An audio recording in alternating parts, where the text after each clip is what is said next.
Isangyaw sa Dios, sa Ginoo, kay nagasangyaw siya sa kalinaw ngadto sa iyang katawhan.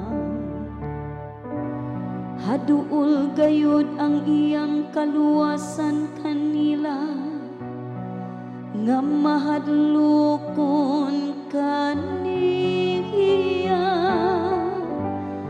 Ang himaya nagapuyo sa atong yuta,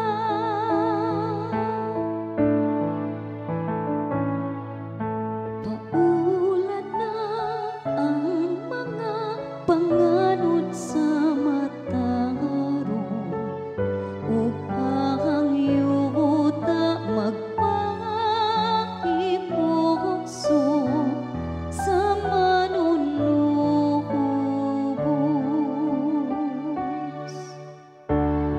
Ang kaluoy ug ang kamatuoran magatagbo, ang katarong ug kalinaw maghagkanay.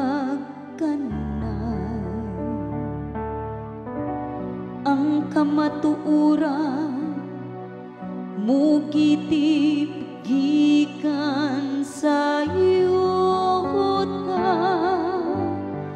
ug ang katarong mudung-aw gikan sa langit.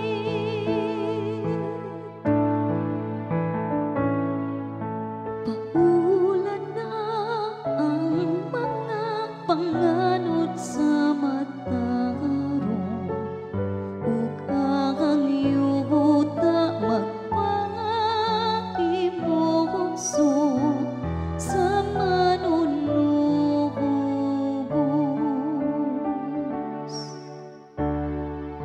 Ang Ginoo muhatag sa iyang mga kaayuhan,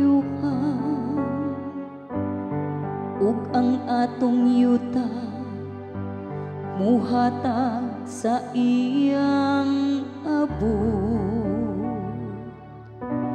Ang katarong maglakaw sa iyang atuban,